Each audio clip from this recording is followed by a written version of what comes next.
손흥민이 그라운드에 없는 날이 이렇게까지 삶의 리듬을 헝클어뜨릴 줄은 미처 몰랐습니다. 시즌 막바지에 일어난 부상이었다면 다음 시즌을 기약하자 하는 심정으로 애써 마음을 접었을 테지만 지금은 5월.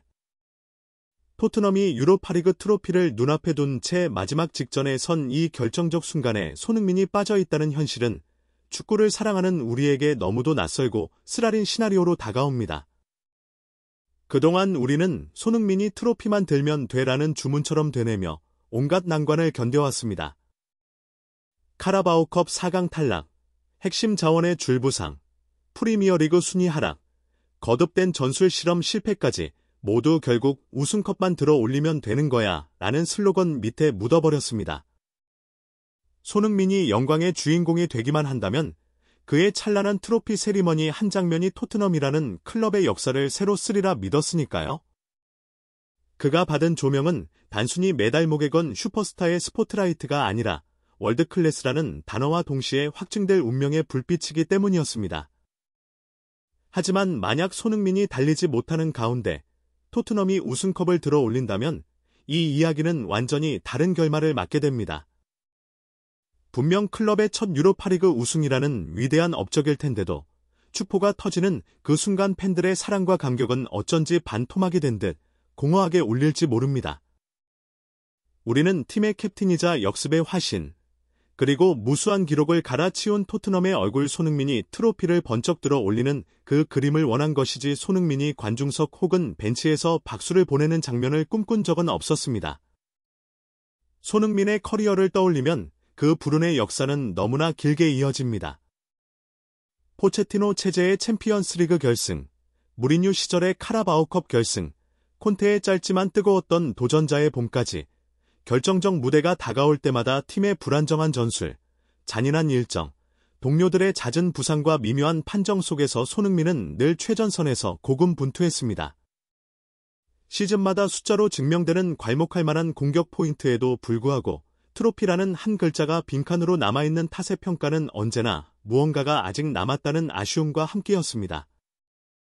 바로 그 빈칸을 채울 마지막 퍼즐이 유로파리그라 믿었고 그 퍼즐을 맞추기 위해 카라바오컵 4강 탈락도, 리그 순위 추락도, 북런던 라이벌 팬들의 조롱도 모두 감내했는데 정작 퍼즐을 맞출 순간이 왔는데 손흥민이 빠져있다는 사실은 역설처럼 느껴집니다. 팬들은 그에게 붙던 온갖 별명들, 손세이셔널 황금손 다시아의 태양을 뒤로하고 이제 부상 악령이라는 꼬리표가 다시 따라붙을까 두려워합니다. 그 두려움이 현실로 다가왔다는 신호탄은 엔지 포스테코글루 감독의 단 한마디였습니다. 유로파리그 4강 1차전을 사흘 앞두고 진행된 공식 기자회견에서 감독은 손흥민은 아직 팀 훈련에 합류하지 못했다. 1차전 출전은 불가능하다는 담담한 선언으로 팬들의 마음 한가운데 꿰뚫고 들어왔습니다. 기적을 기대했던 우리는 한순간에 현실로 돌려보내졌고 기대 대신 불안이 소용돌이치는 가운데 SNS마저 조용하자 공백은 더욱 길고 깊게 느껴졌습니다. 손흥민이 평소 같으면 재활하는 모습, 밝은 웃음으로 스트레칭하는 사진이라도 올리며 팬들을 안심시켰을 텐데 광고 영상 한 편을 끝으로 모든 채널이 침묵하자 커뮤니티는 온갖 가설과 근거 없는 루머로 가득 찼습니다. 손흥민이 돌아오기까지 남은 길은 그리 길지 않습니다. 유로파리그는 4강 1, 2차전 그리고 단판 결승, 단 3경기만이 남아있죠. 그런데 이 3경기가 품은 내용과 변수는 한편의 장대한 서사시만큼이나 빼곡합니다. 1차전은 토트넘 호스퍼 스타디움에서 열리는 홈 경기입니다. 반데벤과 로메로가 버티는 포백이 정상 가동되고 벤탄쿠르가 90분 풀타임을 소화할 피지컬 컨디션이라면 이 경기는 토트넘이 승리를 거둬야 마땅한 가장 승률 높은 승부라고 평가받습니다. 홈팬들이 뿜어내는 에너지가 초반 압박을 살리고 손흥민의 부재를 메우기 위해 히샬리송, 클루셉스키, 메디슨이 각자의 위치에서 발끝을 곤두세울 겁니다. 이것이 잘 맞물려 선제골이 터지는 순간 토트넘 전광판에는 단순히 길대 0기라는 숫자만이 아니라 결승 진출 확률이 급격히 상승하는 그래프가 그려지기 시작할 겁니다. 문제는 2차전입니다. 상대는 노르웨이의 보데 글림트. 홈 구장이 북극권에 가까운 항구 도시라 5월에도 한 자릿수 기온을 오르내리고 잔디마저 인조잔디로 깔려 있습니다. 함부르크 출신이라 영하권 날씨에 익숙한 반데벤이라도 롱패스가 처음 튈 때 반발력이 토트넘 선수들의 예상을 벗어남과 동시에 흐름이 뒤집힐 가능성을 배제할 수 없습니다. 실제로 로마, 라치오, 포르투 심지어 아스널까지 이곳에서 고개를 숙였다는 전적은 단순한 기록이 아니라 보데 글림트가 가진 홈경기의 마법을 설명합니다. 게다가 포스테코글루 감독에게는 셀틱 시절 2차례 이곳을 방문했다가 모두 패배했던 불길한 기억이 남아있어 원정 로커룸 공기가 더욱 무겁게 내려앉을 수 있습니다. 만약 홈 1차전에서 비기거나 패한다면 토트넘은 결승을 향한 비행 티켓을 발권하지 못한 채 인조잔디 위에서 불안에 떠는 신세가 될 수도 있습니다. 그러니 1차전이야말로 반드시 선제골, 가능하면 2골 이상 기라는 명확한 과제를 안고 킥오프 휘슬을 맞이해야 합니다. 이 과제를 완수하면 결승이라는 단어가 현실로 다가오고 그 순간 손흥민이라는 이름 역시 더 선명하게 귀환하며 팬들의 상상을 자극할 수 있습니다. 그렇다면 결승전은 어떤 풍경을 예고할까요? 유로파리그 결승은 이번 시즌 산마메스, 즉 빌바오의 홈 구장에서 치러집니다. 만약 아틀레틱 빌바오가 반대편 대진에서 맨유를 꺾고 결승에 오른다면 결승은 곧 빌바오의 지역 원정과도 같습니다. 토트넘이 거친 경기력과 기세로 빌바오, 관중의 레드시를 뚫는 또 하나의 원정 기적을 써야만 합니다. 반대로 맨유가 결승 상대라면 2019년 첼시와 아스널의 런던 더비가 유로파리그 결승을 뜨겁게 달궜던 것처럼 프리미어리그 양대 전통 클럽이 스페인 북부에서 한판 승부를 벌이는 역사적 경국 더비가 완성됩니다. 이 시나리오가 펼쳐지면 프리미어리그 특유의 템포와 투혼이 유로파리그라는 브랜드의 가치를 폭발적으로 끌어올릴 것이고 토트넘 팬들은 해리 케인이 떠난 뒤 처음 찾아온 빛나는 야간 결승전을 생생히 기억하게 될 겁니다. 문제는 여전히 같은 지점으로 돌아옵니다. 그 결승 무대에 손흥민이 설 수 있을까? 결승전 날짜는 5월 22일, 지금으로부터 약 3주 뒤입니다. 4강 직전까지 손흥민이 전력에서 이탈해 있더라도 결승전 당일 선발 라인업에 이름을 올릴 가능성은 충분합니다. 그는 시즌 내내 혹사를 견디며 회복 탄력성을 증명해온 선수이고 아시안게임이나 월드컵 예선처럼 국제 무대에서도 종종 단기 집중 컨디션을 맞추는 데 탁월한 모습을 보여왔습니다. 여기에 토트넘 의료팀이 팬들의 불신을 씻어내려면 손흥민의 극적인 복고라는 결과로 자신들의 역량을 증명해야만 할 상황입니다. 사실 로메로가 작년 대표팀 소집 중 토트넘 의료진은 회복 속도가 너무 느리다며 공개적으로 불만을 드러냈던 발언은 지금도 팬들의 머릿속에서 제거되지 않은 각인처럼 남아 있습니다. 손흥민의 부상이 장기화하는 상황에서 실제로 통증이 컸지만 무리하게 출전시켰다 검진 단계에서 결정을 머뭇거렸다 같은 이야기가 흘러나오면 로메로의 고발이 환청처럼 울려 퍼지며 팬들의 불신에 기름을 부을 테니까요. 결국 손흥민의 조기 복귀 여부는 단순히 선수 개인의 의지나 신체 조건이 아니라 클럽 전체 메디컬, 피지컬 파트와 코칭 스태프, 그리고 프런트의 소통 능력이 총체적으로 시험받는 대목입니다. 그럼에도 불구하고 팬들은 다시 마음을 다잡습니다.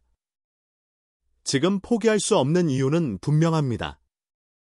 손흥민이 시즌 아웃이라는 최악의 소식은 아직 공식화되지 않았고 유로파리그 4강 홈 1차전만 넘으면 결승까지의 여정이 생각보다 짧습니다. 게다가 토트넘이 최근 리버풀 원정에서 참패했지만 그 경기에서 휴식을 취한 로메로, 반데벤, 포로, 벤탄쿠르가 4강 1차전을 앞두고 신선한 다리를 가질 수 있게 됐습니다. 보데 글림트는 이번 유로파리그에서 강력한 홈 성적을 자랑하지만 원정 경기에서는 라치오와 맨유에게 각각 3골을 내주며 무너졌던 전력이 있기에 토트넘이 홈에서 3골 차 이상의 승리를 거두면 2차전에서 버티거나 최소 패배폭을 줄이는 정도만으로도 결승행 티켓을 확보할 수 있습니다. 여기에 맨유와 빌바오의 4강 대결 역시 관전 포인트입니다.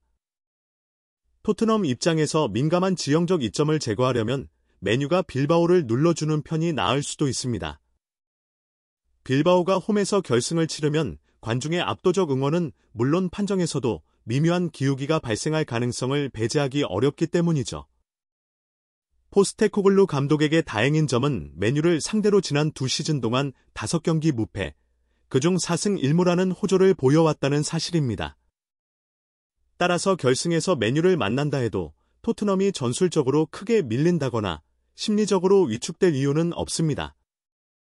이쯤 되면 서사의 긴장감은 최고 수위를 찍습니다.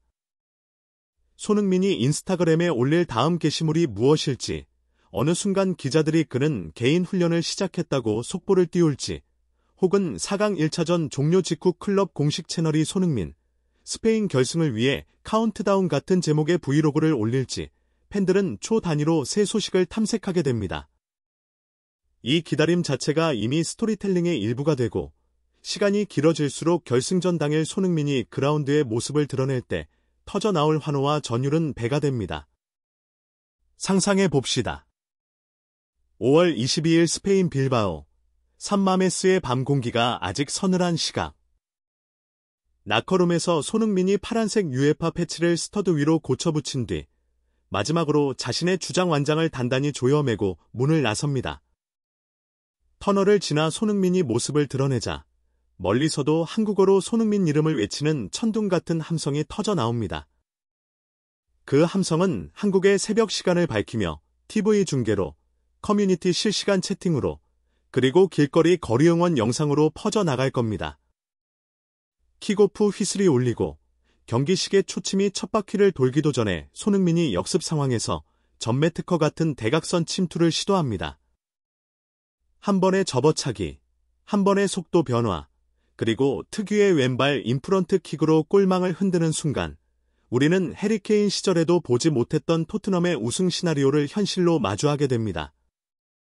그 한 장면이 완성되면 지난 2달 동안 우리가 가슴속에 쌓아둔 불안, 실망, 초조 분노는 한꺼번에 분수처럼 쏟아져 내려갈 것이고 손흥민은 더 이상 트로피가 없는 리빙 레전드라는 문장을 퇴고할 필요가 없는 선수로 거듭나게 됩니다.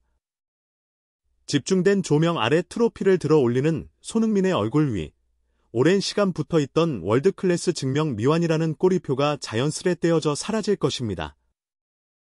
그 순간을 상상하는 것 자체가 팬 정신의 전부이자 우리를 새벽 시간대에 TV 앞에 묶어두는 비밀 열쇠입니다.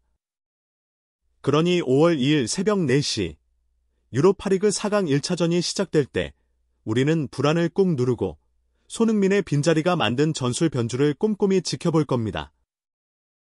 로메로와 반데벤의 빌드업이 매끄럽게 이어진다면 메디슨의 패스가로 셀소와 클루셉스키의 발을 거쳐 히샬리송의 포효로 바뀐다면 우리는 입술을 깨물며 이제 남은 건 손흥민의 복귀뿐이야 하고 속삭이겠죠. 그리고 경기가 끝난 직후 토트넘 팬 커뮤니티와 흰순글 스포츠 채널은 다시 한번 폭발적인 댓글과 실시간 라이브로 달아오를 것입니다. 여전히 예측할 수 없는 변수는 많습니다. 손흥민이 예상보다 늦게 회복해 결승전에도 100% 컨디션이 아니라면 전술적으로 그를 어떻게 활용해야 할지 논쟁이 일어날 수 있고 보대 글림트 원정에서 예상치 못한 기후 혹은 잔디 이슈가 발생한다면 계획은 언제든 수정돼야 합니다. 그러나 불확실성이 큰 만큼 이야기의 탄력도 커집니다. 스릴은 언제나 예측 불가능한 곳에서 낳는 법이고 팬덤은 불확실성을 감내하면서도 희망을 포기하지 않는 집단일 때 가장 강력한 응집력을 보여줍니다.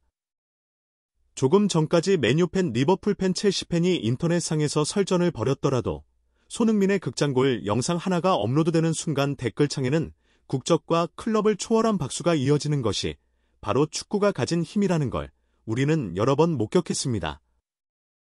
결국 우리는 손흥민이 돌아오리라는 믿음 하나로 다시 시간을 견딥니다. 그의 복권은 단순히 팀 전력 상승 이상의 의미를 가집니다. 그것은 손흥민 스스로에게도 토트넘이라는 클럽 역사에도 그리고 아시아 축구사에도 새로이 새겨질 금빛 이정표입니다. 아시안게임 금메달, 프리미어리그 득점왕, PFA 올해의 골, 피파 푸스카스상 어느 것 하나만으로도 충분히 거대한 이력서를 가진 그가 마지막으로 써내려갈 대표작이 바로 유럽 대항전 우승컵이라면 손흥민의 스토리는 완결에 가까워질 것입니다. 그래서 오늘도 우리는 핸드폰 알람을 맞춥니다. 새벽 3시 50분, 경기 10분 전 스트리밍 화면을 켜고 볼륨을 조절합니다. 4시 정각, 전광판이 반짝이며 뜨거운 현장의 함성을 전해올 때 우리는 다시 한번 심장이 세게 뛰는 것을 느낄 겁니다. 손흥민의 이름이 스타팅 라인업에 없다 해도 좌절대신 기대를 품고 그라운드를 가득 채운 흰색 유니폼 어깨 너머 빈자리 속에서 캡틴의 귀환을 상상합니다. 경기가 끝나면 흰순글 스포츠 채널이 올려줄 분석 영상을 클릭하며 이제 한 경기 남았다는 메시지에 가슴 뛰어야겠죠. 손흥민이 돌아올 때까지, 그리고 토트넘이 우승컵을 들어 올리는 그날 밤까지 우리는 믿음이란 두 글자를 부여잡고 버틸 것입니다. 축구는 때로 냉혹하지만 믿음과 서사가 있을 때 그 드라마는 더욱 강렬하게 기억되니까요. 손흥민이 빠른 회복으로 우리 앞에 나타나는 그 순간 한 시즌 내내 꾹 눌러왔던 모든 감정이 폭발의 찬란한 불꽃으로 변하리라는 것을 우리는 압니다. 그러니 오늘도 팬들은 외칩니다. 손흥민, 파이팅! 토트넘, 승리로 나아가라! 그리고 우리 모두 5월 22일 결승전이 들려줄 가장 뜨거운 함성을 위해 다시 한번 전진하자고 말입니다.